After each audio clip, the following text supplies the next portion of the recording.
On today's episode, I talk to Meha Agrawal. She's a trailblazing entrepreneur and one of the rare 2% of female founders backed by venture capital. As the visionary founder and CEO of Silk Sonder, an AI and human powered self care system combining guided journaling, 24/7 coaching, and authentic community support, she is redefining wellness at the intersection of emotional health and personal performance. Before founding Silk Sonder, Meha built her career as a software engineer at Goldman Sachs, The Muse, and Stitch Fix, enterprises that gave her a unique lens on human behavior, systems thinking, consumer psychology, product development, and community scale.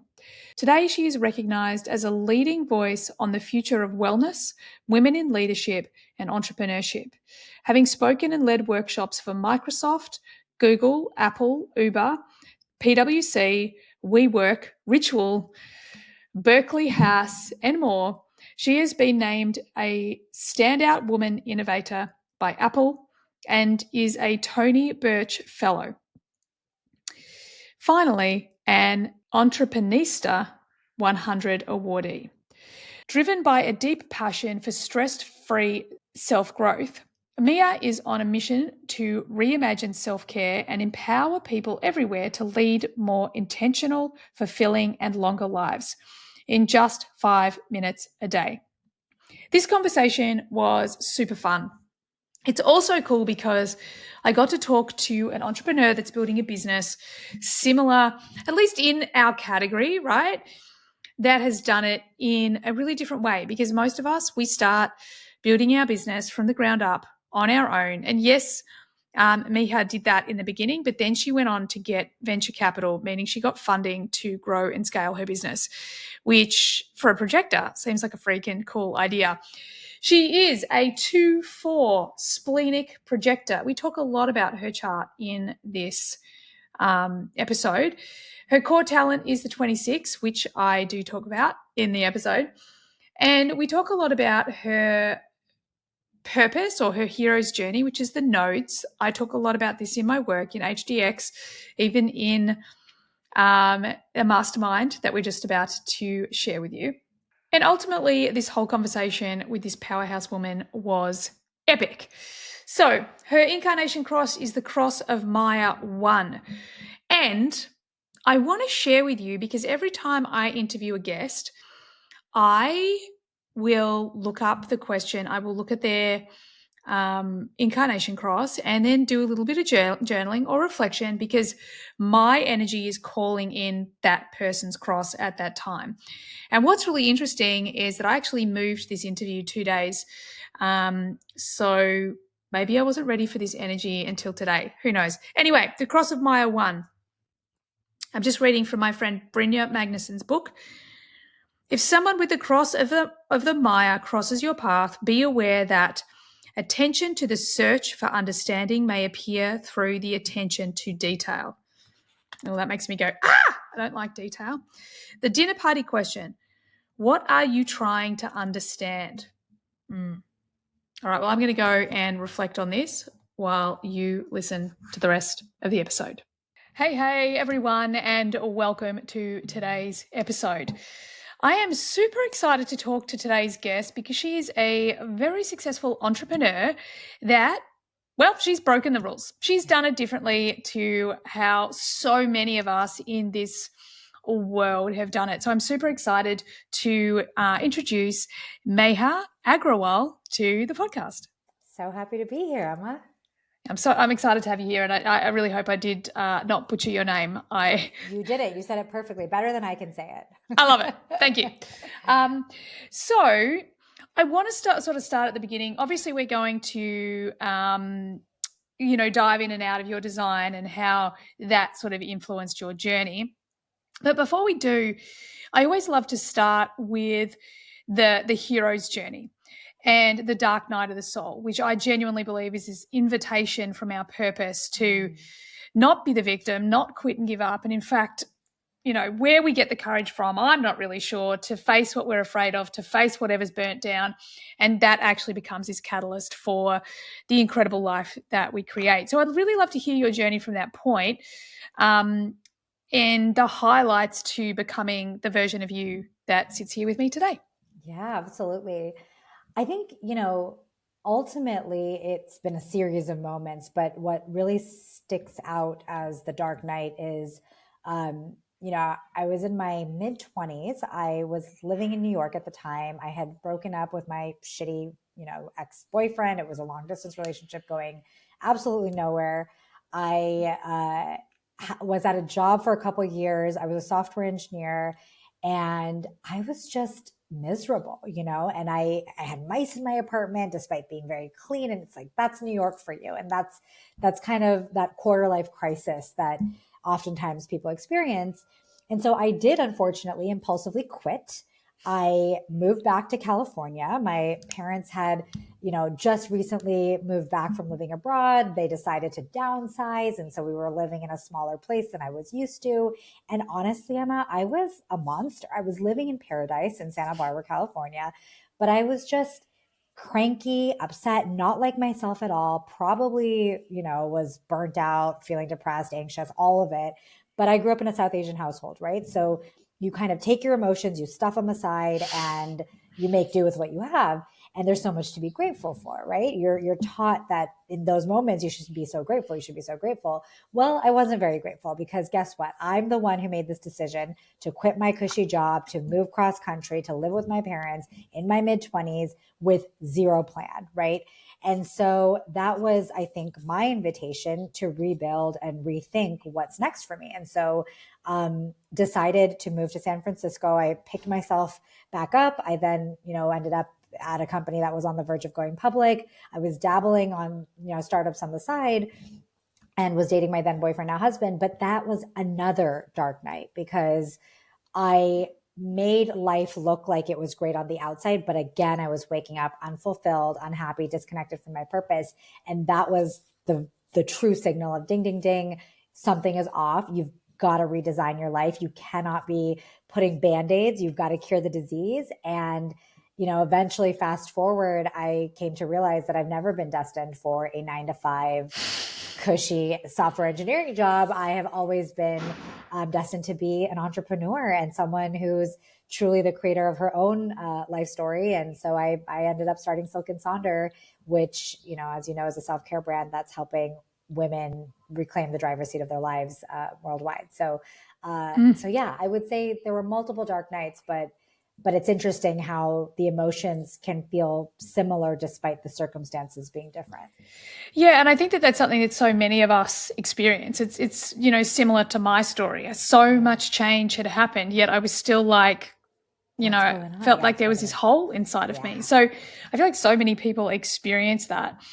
So tell us a bit about, I'm fascinated by the business. I want to talk about the business that you created. But before we do, one thing that I love, because you're a projector, the way you went about starting this business is really different to so many of us in this category of health and wellness and coaching and mentorship.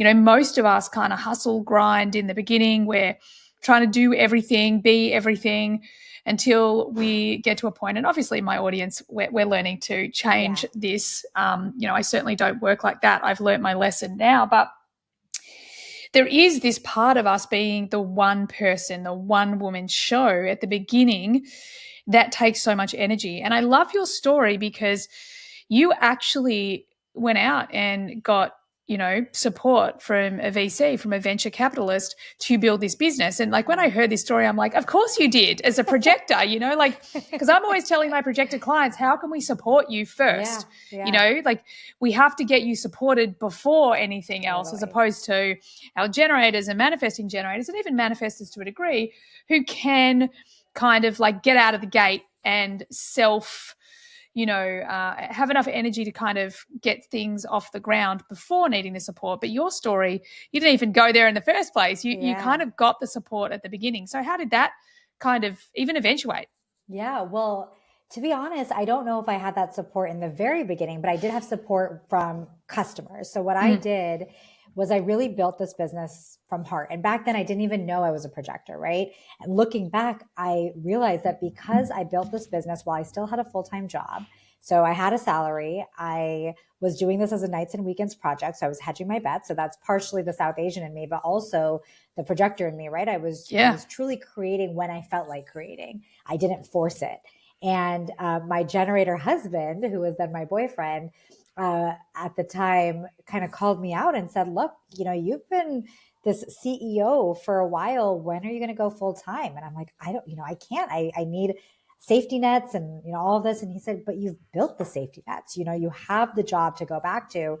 What do you have to lose? Just try this for 6 months. So it was really his initial support or guilt tripping or however you want to see that. He meant well, but for me, I kind of looked at myself and I'm like, yes, I'm destined for more, but I have no idea how to go about this. And so that's when I told myself in 6 months, I either need to build this business in a very profitable way where I can pay myself a salary, or I need to get support from outside, funding. And the decision for that too was extremely intentional because at the time it seemed like it was a journaling business, but I've always had this bigger vision to create this self-care ecosystem to provide people with the tools to live a happier, healthier, and longer life through guided journaling and coaching and community. And I knew that in order to build this very, very big brand that far extends myself, I had to bring outside funding in. And so that was the catalyst. And yes, I think I'm very lucky that I was able to do it because it gave us that initial push to be able to grow and have the impact that we've been able to have. Yeah, I love it. And I'm actually, the line five in me wants to get really practical. Like how do you actually go about even pitching this? Because I would think if that was me at that point in my business, I would have been like, as if, like, I wouldn't have even tried. So I love Totally. that you even had the guts to give it a shot. So tell us about that journey. Like how did that even cross the table? There's a huge double standard when it comes to fundraising in the venture community, especially as a female founder, and then even more so as a minority female founder. And for better or for worse, we are, when we're pitching, it's not just about the potential of the business; it's about the proof as well and the progress. And so what I went with was just demonstrating that we had traction and that I built something that was going to exist with the VC dollars or not. And VC dollars was just going to be a mechanism to fuel growth. And I think what really worked was painting this picture. And it just so happened that a lot of my early investors, they were, people who'd been burnt out themselves. They'd had their own kind of experience with having to self-navigate, mental wellness and personal well-being and personal growth.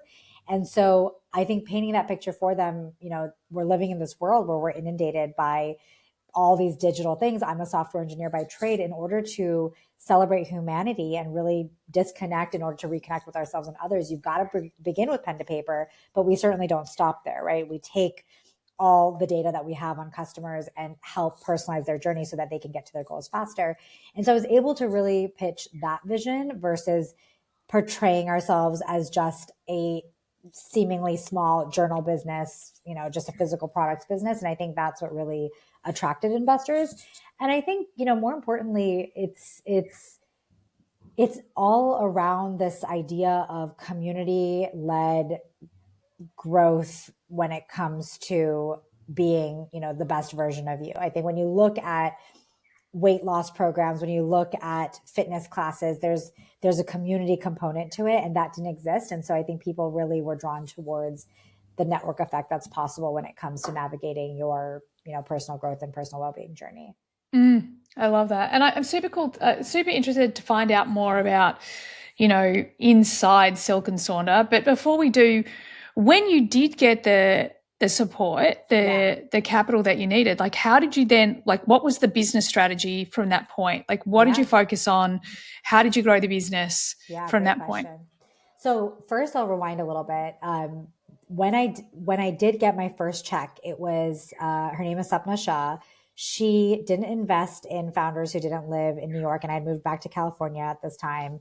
She didn't really understand the business, but she told me, build a financial model and convince me that you can actually make money up from this thing. And I did it. And everyone around me said, why are you building a financial model? This is pre-seed funding. You don't need to do that. You don't even need to have a product. You don't need to have revenue. So I think what gave me the confidence, and maybe this is the hyperachiever or the projector in me, was the fact that customers actually wanted to put dollars behind this. And so I went into every single room, every single meeting where the numbers were going up and to the right, and customers were showing that they were going to actually put money behind this. And this is pre-COVID, right? So we didn't even know that COVID was going to be a great tailwind. But once I got the capital, which I secured the majority of my round within 30 days, again, because we were growing at the time 40% month over month.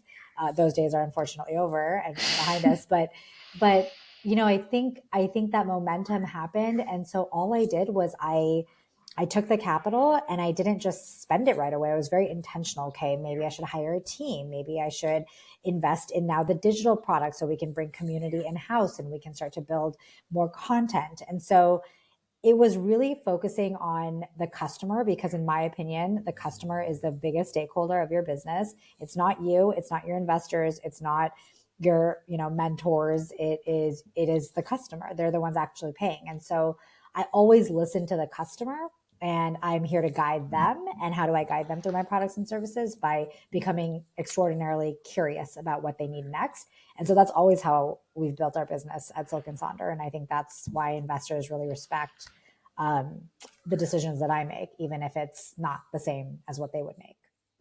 I love that. And there is that certain sense of certainty, that you have. There's this certain sense of certainty. And I really feel like often that is a projector that's, invited in alignment, has faith in their own worth, all of those things. Like you're a beautiful example of really an aligned projector, which is so cool. I also think it's interesting because your core talent is the 26, and the 26 it's the gate of the egoist, but we often in human design, it's referred to as the salesperson, the person that can close the sales deal. It's really? Someone who, yeah. Because I don't feel like that person at all. Well, it's a very, very, sometimes it's a gate, especially women that go, they go, ooh, I don't like the sound of that, but it's a very, very powerful gate. I think in the Gene Keys, it's the shadow of pride, the gift of artfulness, and the acidic state of invisibility. So it's this real energy of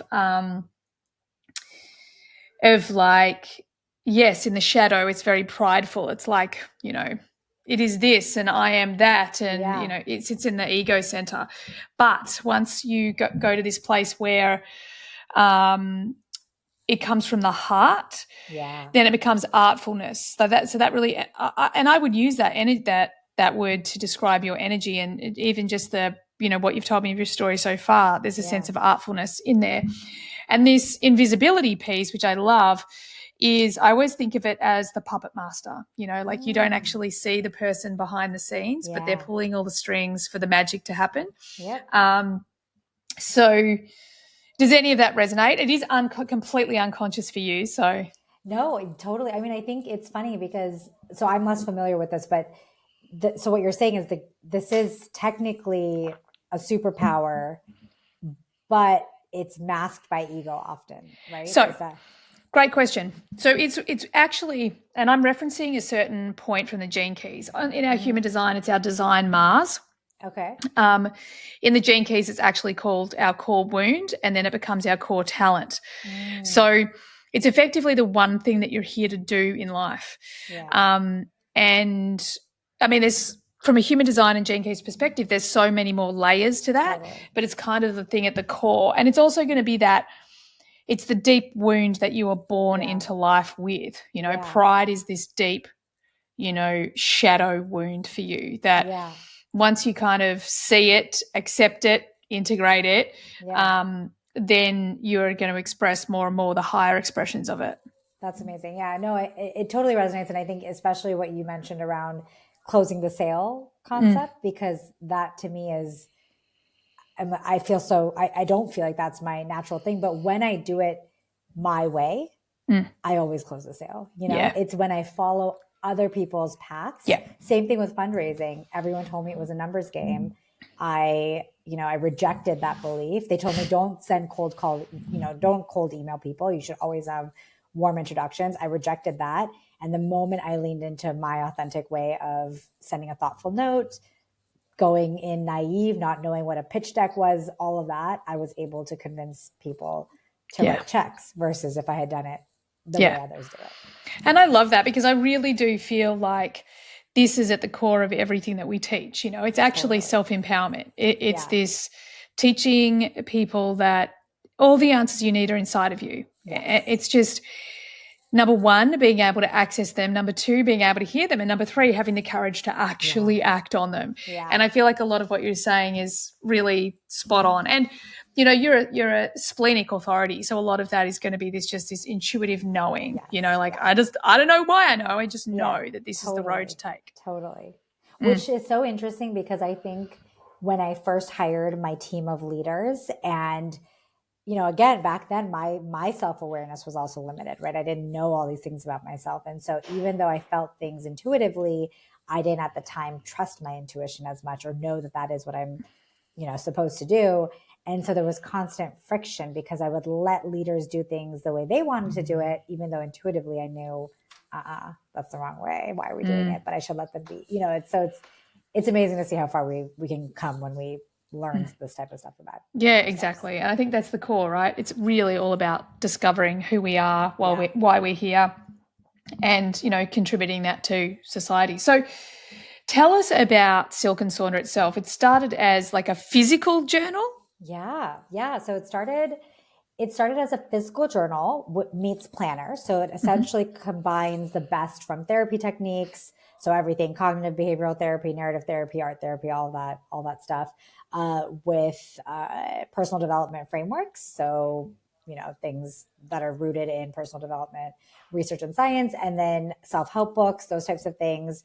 And we package that and bring in a productivity layer. So actually taking reflection, understanding, or like unlocking clarity and then taking aligned action. And it sits on this premise of habit stacking, right? So, in the beginning of the year, you get this fancy planner that you never use, or you set these goals and you never meet them. And that's because you're so focused on the outcome goal, you have no idea what the process goals are. And so Silk and Sonder is all about starting afresh every single month. So there's the novelty factor, which boosts motivation. And then, like I said, the community aspect as well. So you can share tips and tricks of how you're using the journal and planner and the system really. And then we also have our live classes, which are like group fitness classes, but for your brain. So I always say, why can't we have a gym for our mind, right? We go to the gym for our physical well-being. Where do we go for our mind? Well, Silk and Sonder has created this method where we combine guided journaling, personalized life coaching, which is driven by AI and human-powered technology, and real authentic community, because, we don't want to be boxed into just, talking to AI all the time or being in your journal all the time. We also want real conversation, real human connection in this unfortunate loneliness epidemic that we're living in. So yeah, it's a self-care. It's a 360-degree self-care system rooted in reflection, aligned action, and community. I love that. And I love that so is it a daily planner that people use from, like, I'm actually thinking, like, the planner that I've used for a really, really long time, and I love it. But I'm like, oh my God, I've never heard of this. Why have I not heard of this before? And I love the one that I use because there's so many ways that it integrates everything that you're talking about, but I'm sure yours is even more incredible. So is it something that you use in conjunction with, like, because I use mine, like I put my work stuff in there as well, but there's also like little notes constantly. Is it that sort of thing, or is it just completely focused on the individual? Great question. So it is a combination. You can use it how you want. So we have it looks, every month you get a brand new version of this. It has a theme. So the theme changes every single month. So the prompts are also changed. Oh, wow. That's so cool. And then our content in the app also changes. So we have these guided journaling meditations of sorts where you're actually answering questions related to the theme and also just the planning portion of it. So inside, you've got the introspection, the reflection, that changes month over month. Then you've got trackers for everything. So holistic self, right? Your sleep, your habits, your moods. And so you can start to correlate patterns on, when I feel this way, it's because I'm actually not doing this one habit that I'm supposed to be doing or whatever it might be. And then you have your daily section. So to your point, I also use mine for work. So I literally write down my to-dos, even though I have my Google Calendar and my email same. contacts. It's like I can't get past the pen and paper. I just love it. There's science behind it, right? When you write it down, you're 60% more likely to achieve it. And when you share it with someone else, you're 65% more likely to achieve it. So that's why we have that. But we do have a lot of customers who truly use this as their journal. So they use the daily pieces to actually respond to the content in the app. And then most recently with our personalized life coaching product, you can actually take a picture of a blank, page of your journal with questions. So say it's this prompt or this prompt, you can snap a photo of this, and then you can ask your 24/7 life stylist, how should I answer this based off of what you know about me? And she will literally answer it based off of your personality types, so including your human design, your Myers-Briggs, your Enneagram, everything that you've told us about you, your life coach or life stylist will suggest how to answer it. And I think as an Aries, I really believe in shortcuts to self-discovery. And sometimes when I just can't access the reflection part of my brain, I like to just ask her because she makes me feel understood. So I love that. And I think it's fascinating, isn't it? The way AI is really transforming the way we interact. And I think, there's actually a podcast episode that I saw on Diary of a CEO, and they're talking about AI. And there's three old white guys, and then Stephen Bartlett. Yeah. And I'm like, what the fuck's going on here, people? The seriously. first person who ever taught me about AI, she's like, women are going to be the ones that uptake AI because they're the ones that carry the most load. They're the ones that are going to. And I tell you what, I literally 2 weeks ago, I was having dinner with girlfriends and we were all having a giggle about how ChatGPT, when we have a parenting moment, we're like, oh my God, I did this, whatever it is. Totally. And I feel like it's such a big transformation. I mean, some people will say, oh, it's terrible, we shouldn't be doing that. Others are like, oh, it's fantastic. And to be honest, it's going to settle somewhere in the middle. Somewhere in between, right? When used ethically, I think it's powerful and it can I agree. supercharge. And I heard, I did hear this beautiful thing, an expert talking about, and he said the truth is, his opinion is that we are going to be so enamored with giving ChatGPT all this information that it's going to have all our answers. It's going to do all the heavy lifting. And the beauty that's going to come out of that is that we don't want to hang out with it anymore. We want to actually be in person with our friends. We want to have these experiences, Totally. And I think that's, we get this question a lot because Silk and Sonder is so rooted in this power of pen to paper and disconnection and really just being present with yourself and all of that. And so when we launched personalized life coaching, a common question that we would get is, I'm already digitally bombarded. I don't want to stay on my phone, et cetera. And I said, but that's the beauty. You don't have to be. You just have to consume the personalized prompts so that you can then write it down and activate, in a way that's more meaningful and will fast track your success because you don't have to do the heavy lifting of thinking or processing in a way that you used to before. And so to me, it's almost like the shortcut that ChatGPT or products like Silk and Sonder's personalized life coaching give is you win back time to be more present with your family and your friends because, all that time you would have spent stressing out about your parenting issue, you just solved it. Exactly. And honestly, there's been times where I'm an emotional authority, I'm in an emotional low. I've had one of those days. There's so much going on. And I'll just be like, hey, dude, this just happened. And I said this. And I'm just like, be an expert researcher or an expert in, child psychology, whatever. Yeah. And it's like, dude, you did perfectly well. It's all okay. It makes you feel good. Totally. Yeah, and I don't overthink it. I don't, I drop it and move on. Totally. So, it's better than calling your mom, right? Who's like, why did you do that? Why did you just say that? Yeah, exactly.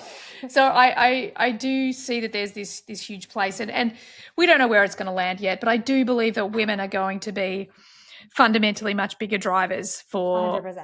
for I this. mean, I already see it with my business, right? I think there's a trust in me as a leader, not just because I'm technical by trade, but because I have a human first approach to everything. And I think a lot of women are like that. So, I get this question, why did you focus on women first when you launched Silk and Sonder? Well, women are more likely to share. Women are twice as likely to suffer from depression, anxiety, PTSD, and all these other issues. And most importantly, I think women are willing to be vulnerable, whereas men at the time craved encryption. They craved privacy. They don't want to share. So for me, it's about community and belonging and really solving that issue, which I think, AI, there's a space for it, but it can't be done. It's not the only thing. I agree. I 100% agree. I agree it's a combination. And it's fascinating because, I would argue that, the reflections you just gave on men versus women, that is actually the problem men are having today, that they can't connect and communicate. And it's really leading to some pretty awful numbers when it comes to things like suicide and loneliness and that sort of thing. Are you looking to build a successful human design or astrology business? Do you wish that you had your own chart tool on your website so you don't have to send people somewhere else to get it? BodyGraph.com provides all the resources you need to turn this vision into a reality. We use this incredible software in our business to provide charts and custom reading reports at the click of a button, generate leads, and bring in lots of passive revenue. BodyGraph.com has already helped coaches and entrepreneurs generate over $2.5 million in revenue. If you're ready to take your business seriously, start with a free trial and use the code HumanDesignPodcast to get 30% off for 6 months. Here's what you can do with BodyGraph.com. Embed stunning charts directly into your website, build personalized lead magnets to grow your email list, create and sell detailed reading reports, and even use their free website builder to get started fast. BodyGraph.com is the ultimate all-in-one platform for building your human design or astrology business. If you're ready to join the community of successful entrepreneurs, visit bodygraph.com and start building your dream business today. Follow the link in the show notes and use the code Human Design Podcast to get 30% off for 6 months. But I do want to talk about community because I think this is a massive part of it, especially because we are globally in this world where I actually was watching a snippet from, I think it was another Diary of a CEO, where they were talking about how the current, generation at school, there's like things like teenage pregnancy is way down, teenage drinking is way down, like all of this stuff is way down. And they're like, this is fantastic. And then the guy goes, no, hang on a second. Back the truck up. Why is it down? And it's because kids are on their phone. They're not actually interacting. So they're not out there. Yeah, there's mistakes and shit that's not great. But the bigger problem is that they're not in community. They're not in conversation. They're not in connection. So community is so incredibly important to feel, it's one of the deepest human needs is to feel like we belong to something. So tell me about your community. How do you keep people, what does the community look like? And I love the technical structure-y stuff as well. So honestly, I think it's so funny because people always ask me, how do you bring community into your business? Or how do you create a community? How do you cultivate a community? And maybe this is a superpower that I've had always and I didn't know, or maybe the projector in me is here to guide people. So it happened naturally. But honestly, community started very selfishly for me. I was a solo founder. I had this business. I raised some money. I had no idea what I was doing. I was just building from heart. Everything, the dots always connect when you look backwards. So what was my cheat sheet? My cheat sheet was launching a Facebook group, being vulnerable, getting over the ego. In the beginning, I wanted to portray that we were this bigger brand and like, you should trust us because we're so big, even though I was packing and fulfilling the orders myself. And I said, you know what, to hell with it. I will just open this community and I'm going to let people in and I'm going to ask for feedback on the product. I'm going to share what I'm going through. There were days where I was pitching investors and I was nervous about it. So I'd post about it. And then this group of women were like, you got this, you can do it, blah, blah, blah. And so I really built the community because I was looking for my own place to belong, right? None of my friends were on this accelerated path of personal growth or, cared as much. And so who did I go to? I went to my Sonder fam, and what evolved naturally and beautifully, because it was a values aligned, values driven community. So it's a privilege to be in Sonder Club. You can't, talk about certain topics, or you can't bully each other. You can't bring each other down. And so one of the things I'm most proud of is we've navigated multiple elections, a global pandemic, and people who have polarized views of the world, right? Different religious beliefs, different political beliefs. And we have managed to coexist and accept each other and be kind to one another, in spite of our differences. And I think that's partially because of the way that I was raised. My parents taught me to look for more connections and similarities, even if people look different to me. But again, it was this deep desire for me to feel my own sense of belonging. And what ended up happening was women started to pour their life stories. And when one person is vulnerable, everyone else becomes vulnerable. And so you create this safe space. And scaling that has been not as difficult as I expected. And I think it's because I've been very clear from the get-go that Sonder Club is a privilege. If you don't follow our community guidelines, you won't be allowed to stay here. And the positivity and the uplifting spirit of Sonder Club is what really keeps people motivated to post and be themselves. I love that. And it's interesting, just from a human design perspective, is you do have the 37, which is the gated community. Oh. You're also a line 4. So the line 4 is really all about leading from within. It's all about relationships. These are the people that want to be, with the people. Yeah. But because you're a line 2, it's this balance. It's like a pendulum that kind of swings between the two. My hermit time too. Yeah. And I also love that you just said, kind of people tell you these deep, dark secrets. And what's interesting is you have the 13 which is the gate of the listener, which is in your north node on both sides. So literally you are on the planet, and it's going to become even more so. You're really in the 7 at the moment, which is all about leadership. It's the 7 is the direction of a leader, and it's a democratic leadership energy. Like when you listen to the people, there's this big theme of listening for you. When you listen to the people, then they'll follow you anywhere. It's a very powerful leadership energy, but you will move more into the listener. Listening is going to become more and more of a thing for you, probably in the next decade or next 5 years. It'll start to show up. But it's cool just to hear you speaking your design. Yeah. And not even knowing. I mean, I only know the basics. I don't know all the details. So it's really, it gives me hope that I'm leaning into my natural true self.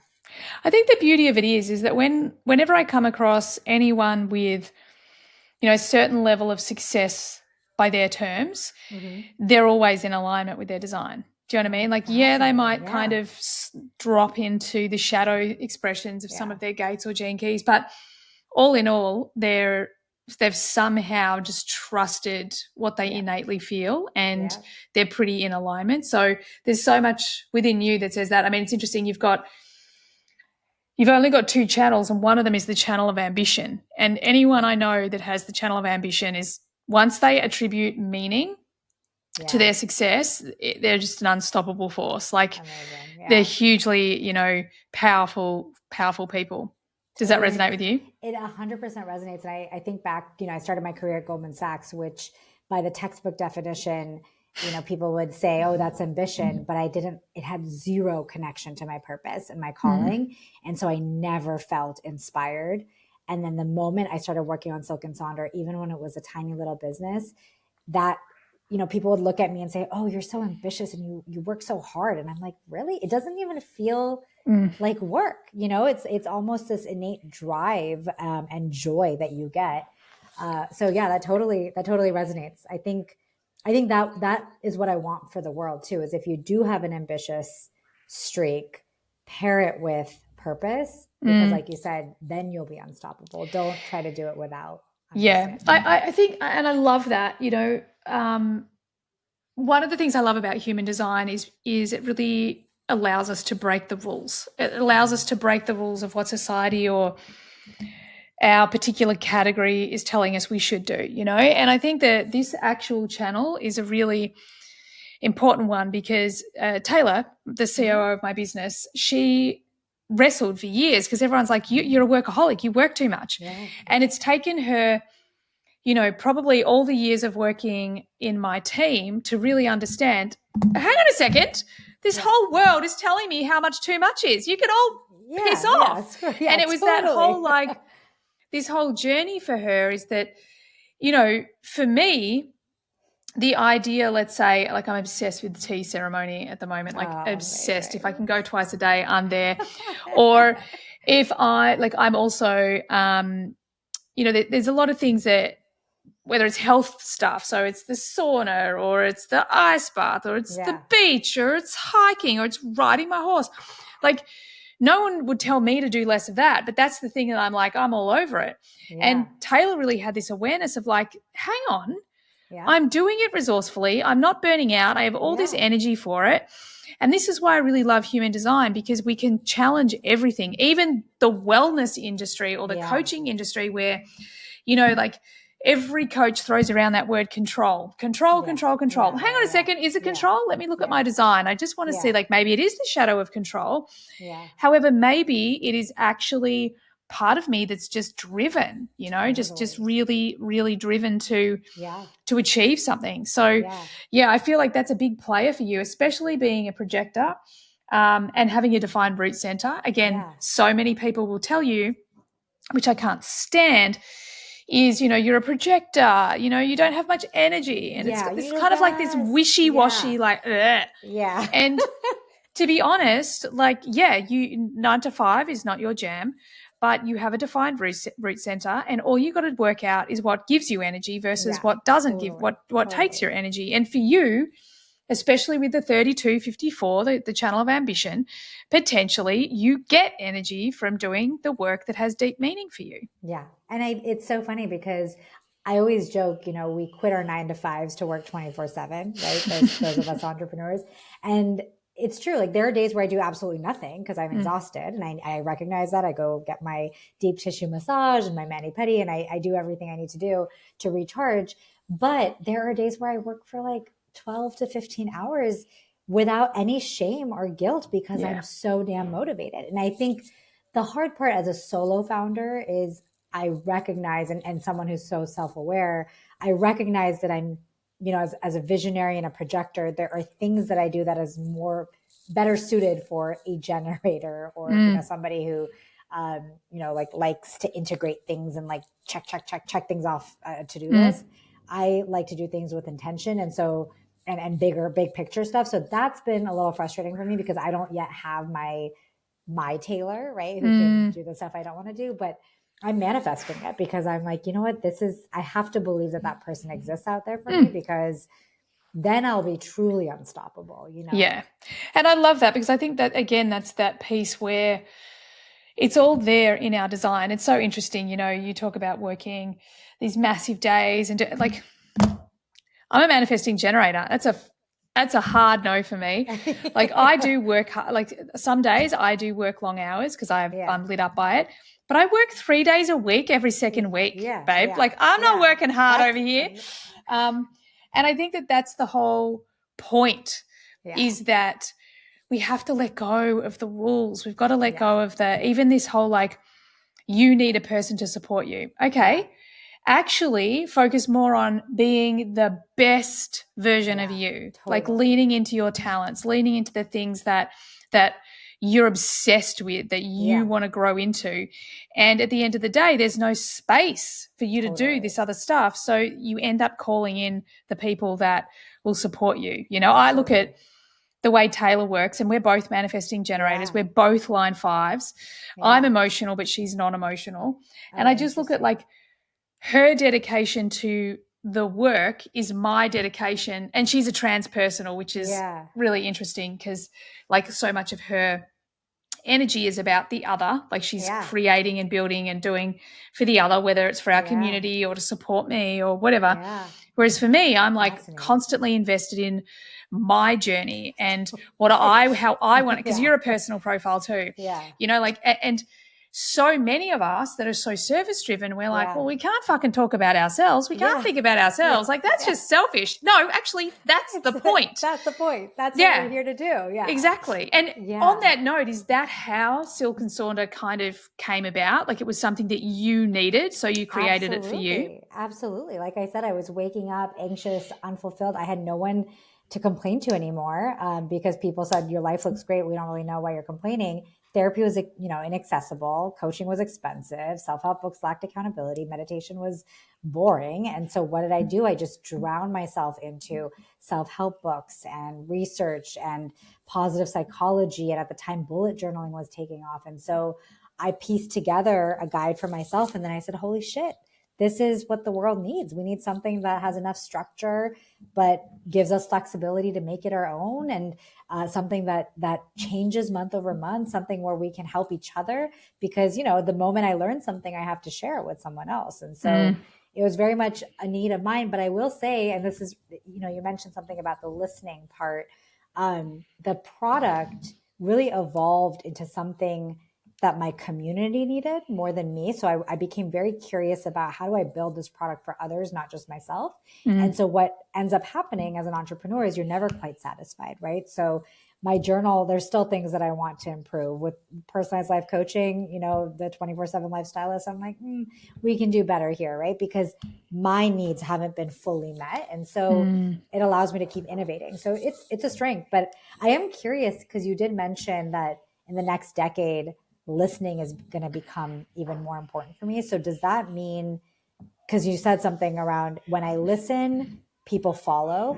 And so if I become even better at listening, does that just amass a bigger and deeper following, or what's Great question.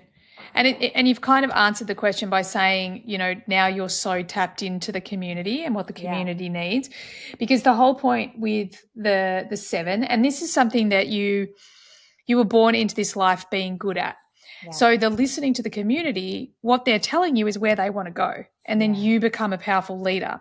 But the challenge, the shadow of the 7 is that you just stay in this place of, I know what you need, and you just run off in the direction that actually you haven't listened to what they really want and need. So, that's really in alignment. But it'll become more and more about, I think there's kind of a sense of action energy in the 7, where there's more of potentially a receptive energy in the 13, which is the gate of the listener. So, and that's going to happen around your Uranus opposition, which will start to show itself in maybe 5, 6, even, maybe 5 years. Interesting. Very interesting. Yeah, very cool. All fascinating. Fascinating stuff. So how does it, with the community, you talked about, you have other kind of teachers or other people in there for them to learn. How do you decide what the community wants to learn? Do you ask them, and how does that work? Yeah, there's that great Henry Ford quote, right? Like, if you ask what they want, they'll just say a faster horse, right? And you would have never built the car. So I think there's a delicate art and science behind it, right? I think you get deeply curious on what the true problem is. So what we found in the early days of Silk and Sonder, I had launched this concept called Sonder Circles, where I would guide people through activities beyond the journal, because that's what I enjoyed doing. And what I found was, or what we realized was, that people were kind of down in the dumps because the month would go by and their journaling pages would be left untouched. Again, they're doing these other things, but they're not really, bringing pen to paper in a product that is intended to be, somewhat filled out. And so we switched to this concept called Sonder Socials, which is led by Silk and Sonder trained facilitators or guides. And what they do is they actually, give examples of how to fill things out, and people come, even though they've done this for years now. But it's this opportunity to connect with others, stay accountable. We know that the science tells us that if you consistently show up and share your goals with others with the same group, you're 95% more likely to achieve it. And so, I think that number is proof on why it helps with retention and engagement. So it was getting deeply curious. And I think the big problem that Silk and Sonder solves through novelty and this kind of guided structure and opportunities like our socials or our 21-day challenges is accountability, right? Accountability is really tough. People stay motivated for different reasons. And so that's even why our other product, the life coaching product, is intended to help you stay motivated based off of how you procrastinate, right? And how you try to go about doing things. Or even when we have some customers who start their journals, but then don't finish it, or they have these goals and they're so excited, but then they like give up. And then we have others who just won't even get started because it needs to be perfect to get started. Oh my God. Yeah. You know, it's like there's two types of perfectionists in the world, and those are your two perfectionists. Pick which one they are. So the whole intention behind Silk and Sonder is no matter who you are, we have a solution to help keep you motivated, because I fundamentally believe, right, we've got one life. I mean, if you believe in reincarnation, great. But like right now we have one life, one brain, one body. You got to make the most of it. And how do you make the most of it? You got to be authentically you. You have to lean into your human design. You have to lean into what you've been put on earth to do. And so the goal is really to help people unravel that at an accessible, through an accessible and motivating experience. I love, so do you send out a new book every month? Yes, we do. Oh my God. Like, I would be so excited every month, because there's part of you that's like the pages that you didn't fit. Like, I'm a little bit of a nerd, so most of my pages would be filled. Yeah. The 20-year-old version of me, there would be like one page filled and then nothing more. So that like I've been everything in between. Yeah. But the idea of getting a whole new book every month, that sounds great. Yeah, and do you have like your long-term goals in the back and you keep moving them? We have our life workbook and Elevate Planner, which are your long-term goals. And then also in the personalized life coaching product, you put in your areas of focus. And so those are for the next, 3 to 6 months, what you're focused on, because in your wheel of life, you can kind of pick and choose what is top of mind. And then you work towards that. But then, life happens. So something's going to come up, and then you got to kind of, figure it out. And so that's really where the whole system is designed to support your success, because we evolve with you and we can kind of help redirect you. I always say, like Silk and Sonder is your older, wiser sister sitting in the passenger seat, right? You're driving that car. If you take a detour, we're going to tell you to come back on track. And if you're going, we're like, screw it, call the cops. We're going to gun for it. Speed up, girlfriend. So I think that's really why I built Silk and Sonder. It's just that cheerleader that I wish I had, when I was going through my rough patches, and a cheerleader who knows you. It's like people closest in your life, especially if they're removed from this type of work, they know the little you. They know the fake you that's trying to build the safety nets or the gold stars. They don't know your human design. They don't know what you've been called on earth to do. And so I think Silk and Sonder is supposed to be the smart system that can help you get unblocked, because even we don't know ourselves half the time, right? If you don't know where to go, we're unconscious, right? We're 95% unconscious anyway. Yeah, exactly. I saw a statistic once that at best, those of us that have been working on our own personal development and effective waking up, at best, we're going to be 85% unconscious. So I'm like, shit. Okay. Rightio. Better work on that subconscious mind then. Yeah, that's so funny. I love it. So is there something that you feel like is important that we cover that we haven't covered yet? Oh, you know what? I would be very curious. My daughter, because human design is one of the few things that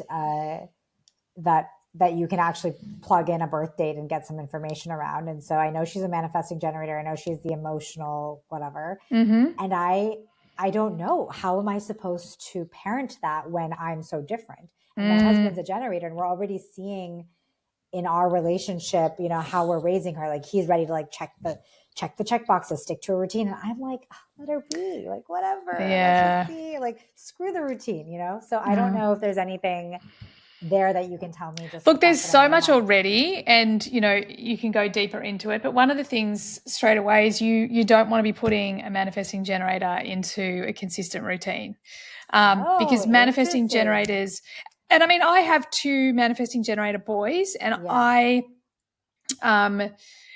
just turned 18, so they're a lot older. Yeah. And they did you know that they were manifesting generators? Not when they were little babies, but I mean, I've known for the last 7-8 years, so that I've pretty much raised them in alignment with their design. So one of the things that, and it's not to say, because they can have routine in their chart, and yes, all kids need boundaries and routine because it gives them safety and security. And again, depends on their numbers, like what their profile, their 2 numbers are as well. But just from a really high level, manifesting generators are energetically independent. They need freedom. They're going to be super capable, even from a young age. They're going to be super capable. And that's great sometimes because, as a parent, these are kids that kind of just work stuff out. Yeah. But it's also challenging, especially being a projector mum, because these kids need a lot of physical activity. They need to burn their life force energy every day. So it's important that they do get the opportunity to burn their life force energy, running around, playing, whatever physical activity. And obviously that's going to change as you go through all, the age cycles and that sort of thing. But that's going to be super important because otherwise they're going to get frustrated. They're going to have all this energy inside of them that they can't physically express. And then, a number of people talk about the correlation between ADHD and manifesting generators. And I don't love that because I don't love you putting labels on things. But it would be fair to say that there's a lot of manifesting generators that have been diagnosed with ADHD. And really, if you have good quality, physical activity and you understand that you're multi-passionate, so you can... You have multiple interests. Yeah, exactly. And can sort of jump from one thing to the other. The other big thing that you want to be conscious of is the way that you're designed. You love open-ended questions. So it's quite fine for someone to say, it could be something simple like, what would you like for dinner? Yeah. And you're going to go, well, let me think about it. Maybe, what about Italian? No, Italian is a little bit, and you're quite fine, right? Yeah. But if you ask your little one open-ended questions, there's just going to be a whole lot, I don't know, that's too much. It's overwhelming. So you want to be asking yes, no questions. Do you want pasta for dinner? Uh-huh. Oh do you like playing soccer? Obviously not yet, but do you like playing soccer? Uh-huh. Yeah. So instead of like, what sport do you like? Mm-hmm. You need to ask. My sister's a manifesting generator, and I get so frustrated because I'm like, what cuisine do you want tonight? And she's like, I don't know. What do you want? And I'm like, I don't, just freaking decide. I'm like, you decide. So if you just give her a list of like, is it this? Is it this? Is it this? Yeah. Like then she can respond from the sacral. But the sacral is just yes, no, yes, no. That's so it's also for the projector that just wants to rest and not have decision fatigue. Yeah. But I mean, it's also that piece like, most generators are manifesting generators. You've got to be careful not to ask them why. Why is it a yes? Why is it a no? Because we don't know. All we know is we've got energy for it or we don't. So it's either correct for us or it's not correct for us. That's so interesting. My youngest son just cracked it at me. No, he didn't crack it at me. He said something very profound actually yesterday. Yeah. He's not super happy at school. So we're like, okay, well, let's think about schools. And when he ended up when I got him enrolled in this school, he really didn't want to go. He didn't know why, but he just knew. And he's a sacral manifesting generator. Oh, wow. And last night he just said, Mum, if we go through this process, you promise you won't make me go to a school I don't want to go to. And I'm like, I promise, mate, because that did not work out well. Wow. So you really have to trust the sacral yes and no, because it won't make sense to you, but to them that you really need, because otherwise what happens with generators and manifesting generators is they constantly doubt themselves. They override their sacral response. They try and work out why. Yeah. Then they go like, oh, well, column A says I should this, column B says, and it's just not the way they work. Yeah. They're literally like, yes, I have energy for it, or no, I don't. That is so fascinating.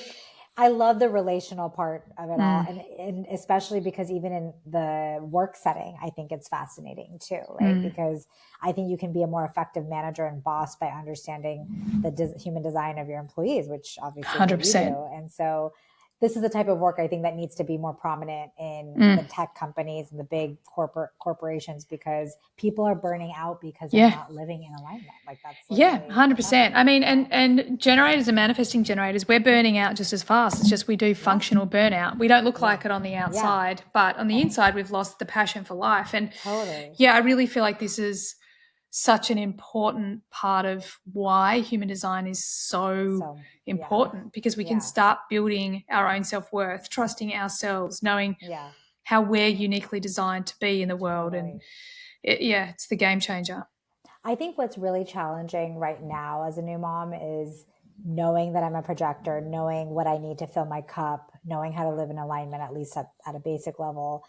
And then still, you know, because of this new phase, you are aware that you aren't getting enough rest, or you're not doing the things that are energy gaining. I mean, you know, like I'm waking up multiple times at night, and it's like, how, like, do I just accept that it's temporary and it's okay? Or do I try to, I don't know, try to make it energy gaining for me? Like, you know, like I think I love this question, because we can't make it energy generating. That's the whole point. We need to understand what gives us energy and what doesn't. And again, there's no, like, I don't like to pigeonhole any types, because I know for me, I found having babies exhausting, because in my body and my design, the work I'm here to do on the planet is not raise a baby. So I don't have energy for raising a baby.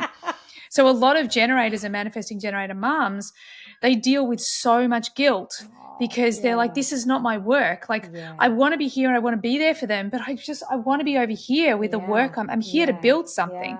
So, you know, we all have our own challenges. But I think the biggest thing for you is that there is part of you, and this is your first. Yeah, my first daughter, first kid. There is this thing when you have your first that you're like, oh, fuck. Yeah. Is this my life? Yeah. Oh my fucking God. Like, I can't do this. I can't do this. Like, I can't do this. And what happens is that I can't do this, at the time, it feels like 10 years of your life. And then, you know, I know for me, there was this moment, and a lot of my friends were different. It didn't take quite so long, but the moment my kids went off to preschool, so that I didn't have them 24/7, I was like, okay, shit, I think I'm going to be all right. And I look back on that now and go, oh my God, that was a blip. Yeah. That was just this tiny little moment. So the one thing, and this is the advice when asked to give parenting advice, I always say it with babies, I'm always like, in the hard moments, remember to actually lean in and see the beauty in whatever 100%. moment there is, because it's hard. It's so hard. Well, it was for me. It's not hard for everybody.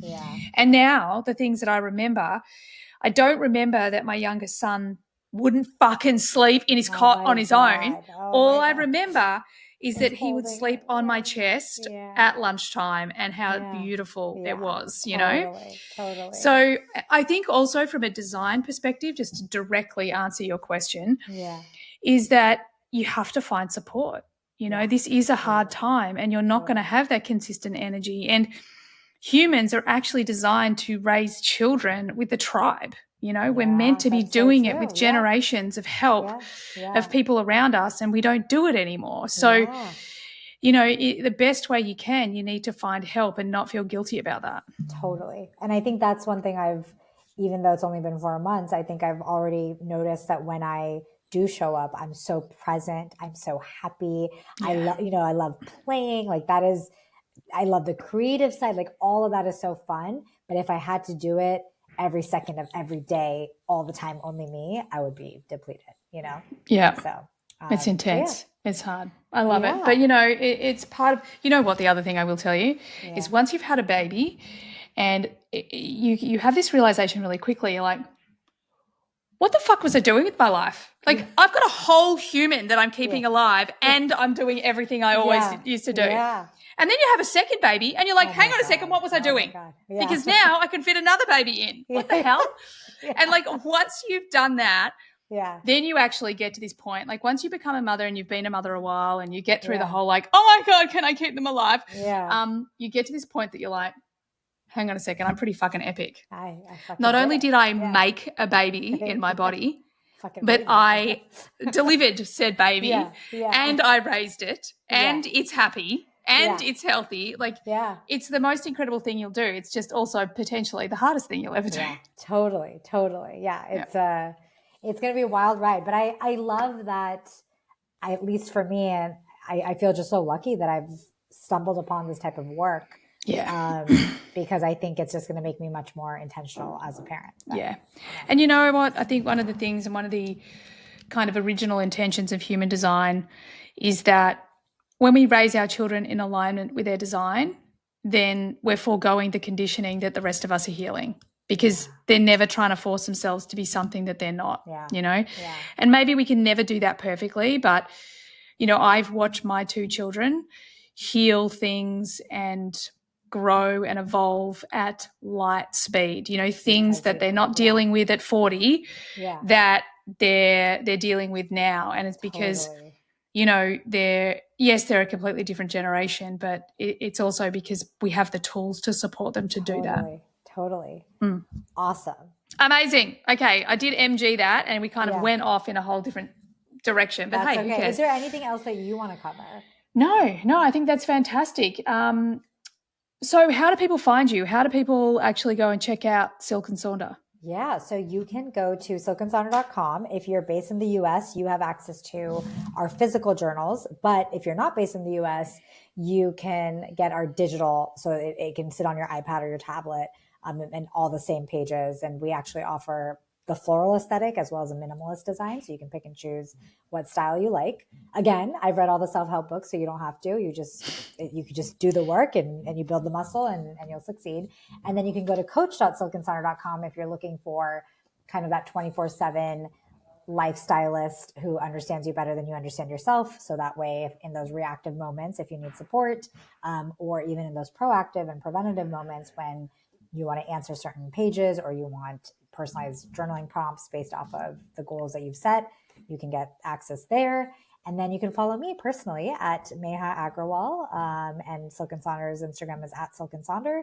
And then on LinkedIn, you can look me up, you know, say that you learned about me through Emma's pod, and I will be sure to accept your invite, and can't wait to hear what everyone's human design is. Amazing. Awesome. Well, thank you so much. Awesome. Thanks for being here. I'm super Thank excited. You for having me. It's been great. I love it. Awesome. Well, have a great day. Yeah, absolutely. Awesome. And thank you everyone for being here. I trust you got what you needed from today's episode, and I so look forward to having you on the next one. Bye for now.